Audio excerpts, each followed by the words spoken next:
Donc ils nous ont empêchés de rentrer. Nous, le côté de Aimé Gomis, nous, les jeunes qui ont porté la volonté, les sages du parti ici à Ziguinchor, qui ont dit que c'est Aimé qui va diriger le parti ici à Ziguinchor. Ils n'ont pas voulu que nous entrons avec nos délégués dans la salle. Ils ont dit qu'ils vont monter la fédération départementale, je te dis. Avec des absents. 6 communes. Il y a les absents ici de 2 communes. Dans l'arrondissement de Niassia. L'arrondissement de Niassia est composé de 2 communes. Ils ne les ont pas convoqués. Et c'est ça, c'est normal. Ce n'est pas du tout normal. C'est ça que nous réclamons. Ce n'est pas normal parce que la question est là. La question de la commune de Ziguinchor, la commune mère dont on a installé la section avec beaucoup de manquements. Ils ont boycotté les règles du parti, la règle intérieure du parti. Ils ont boycotté, ils ont installé injustement Magueye ici. Et puis Magueye, il a un mandat électif au niveau du conseil départemental de Ziguinchor. Donc nous, on a jugé nécessaire que Magueye ne va pas diriger cette commune-là. Cause pour laquelle on avait fait un recours au niveau de la direction du parti. Donner main à Salou Dieng, chargé des issues sur le mouvement du Parti démocratique sénégalais. Parce que le parti, ce n'est pas aujourd'hui, c'est depuis 1974 qu'Ablaye a créé le parti. Ablaye compte beaucoup sur la région de Ziguinchor. Mais aujourd'hui, avec tous les eaux et forêts qui se passent ici dans cette région, le plus puissant opposant du Sénégal, il habite dans cette région. Il faut faire très attention. Je lance un appel au secrétaire général du Parti démocratique sénégalais.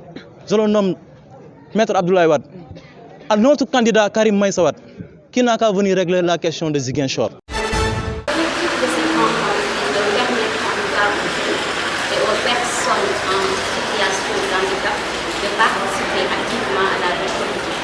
Parce que nous constatons que de façon générale, les jeunes qui représentent quasiment la majorité de la population sénégalaise, mais au niveau des instances de prise de décision, elles ne sont pas représentatives. Donc, l'intérêt de cet atelier est de permettre d'inciter en tout cas à ces jeunes-là et à ces personnes qui sont en situation d'handicap de participer activement à la vie publique. Le forum, c'est un cadre parfait pour cela. Des formations aussi parallèlement de part et d'autre pourront aussi permettre éventuellement là à ces jeunes de prendre conscience en tout cas de l'intérêt de la vie publique. Donc l'atelier du COSEF, organisé par le COSEF, a été financé en partenariat avec VLF à travers le partenaire canadien.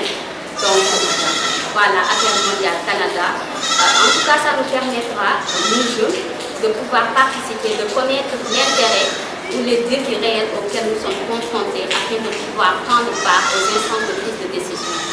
De prendre exemple sur moi, ce n'est pas par prétention, parce que je suis très jeune et disons la plus jeune conseillère au conseil départemental de Ziguinchor. Et pourtant, je suis membre du bureau du conseil départemental de Ziguinchor, là où des décisions sont prises concernant le département. Donc, il faudrait avoir de l'audace, il faudrait oser. Savoir que pour le développement du pays, on ne peut pas se permettre de rester derrière, de ne pas s'informer, de ne pas se former, mais il faut aller s'informer, se former, aller de l'avant et participer, pourquoi pas, à la vie politique.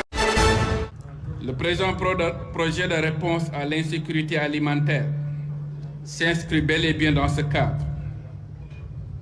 Il s'agit d'effectuer des transferts monétaires de 120 000 francs à chaque ménage des 11 687 ciblés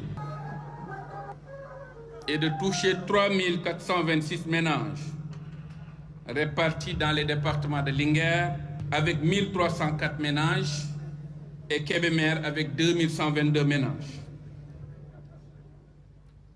Le budget total alloué à cette troisième phase s'élève à 6 milliards de francs CFA. Dans la nuit du lundi au mardi, de fortes pluies se sont abattues sur une bonne partie du territoire sénégalais. Dans le nord, le centre, le sud du pays, sans oublier la capitale dakaroise. Pratiquement, aucun quartier n'a été épargné. Depuis le début de l'hivernage, c'est la deuxième grande pluviométrie enregistrée. C'est dans ces circonstances que 14 mesures ont été mises en place pour lutter contre les inondations. Ces décisions qui seront mises en œuvre sont issues du Conseil interministériel consacré à la prévention et à la gestion des inondations pour l'hivernage 2023 présidé par le Premier ministre Amadou Ba en mai dernier. Le ministre des Transports terrestres, de l'Urbanisme et des Collectivités territoriales veilleront à l'enlèvement régulier des ordures ménagères. En l'occurrence, le ministre de l'Intérieur et de l'Assainissement procéderont au recensement exhaustif de tout le matériel de pompage acquis. Le ministre de l'Énergie assurera l'installation diligente des descentes électriques pour le pompage partout où c'est nécessaire durant toute la période d'hivernage. En perspective du Magal et du Gamou, le ministre de l'Assainissement et le ministre des Collectivités territoriales prendront des dispositions spéciales de gestion des eaux pluviales pour ces deux cités religieuses. Amadou Ba recommande également au ministre de l'Assainissement de veiller à l'exécution dans les délais par les entreprises au règlement des factures. L'État du Sénégal a initié ce qu'on appelle le projet de gestion intégrée des inondations urbaines au Sénégal, qui comprend 4 composantes, à savoir connaissance du risque, la réduction du risque, la prévention du risque et la gouvernance. Dans le cadre de la prévention du risque d'inondation, nous avons un marché financé au profit de l'ONAS qui consiste à faire une étude sur les ouvrages, à faire une étude diagnostique sur les ouvrages et également à doter à l'ONAS un système d'information géographique métier, un système de GMAO et un système de télégestion pour la surveillance à temps plein des ouvrages et autres ouvrages de drainage. Nous saluons quand même parce que, évidemment, c'était vraiment attendu. Nous avions un SIG les années dernières, qui n'avait pas pu couvrir la totalité de notre périmètre. Et aujourd'hui, sa situation était de sorte qu'il avait besoin de réhabilitation.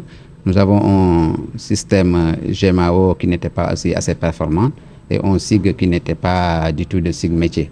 Et ce financement nous permettra d'améliorer tout ça. Magal Touba, dañuy waxtaan ak opérateurs yi. Avant la tenue du Grand Magal de Touba, on s'est concerté avec tous les opérateurs pour contrôler les nouveaux dispositifs afin de prendre en charge les augmentations de trafic, surtout dans ces événements comme le Magal. On a constaté que la Sonatel a augmenté ses dispositifs. Dès lors, 29 antennes de réseau ont été installées par la Sonatel pour renforcer la capacité du réseau. Nous apprécions vraiment ces réalisations. On a pu encore visiter un autre opérateur, la société Free. Ils ont aussi installé 9 antennes de plus, dont une antenne mobile qui est installée à Sukori. On a poursuivi notre visite, c'est Expresso. Ils ont pris aussi d'importants dispositifs afin de contribuer au bon déroulement du Grand Magal de Touba.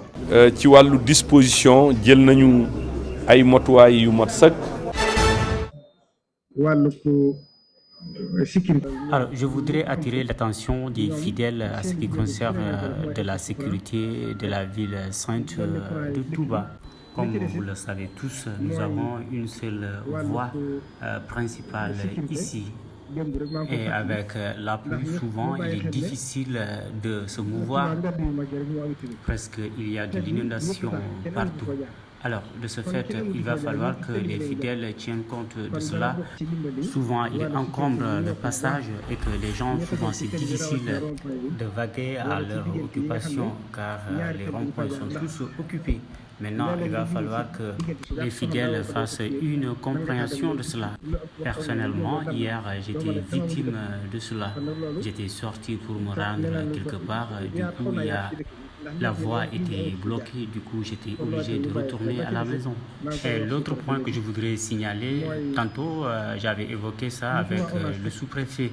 Il s'agit des travaux que l'ONAS est en train d'effectuer présentement. Ça aussi, ça ne facilite pas le déplacement des gens.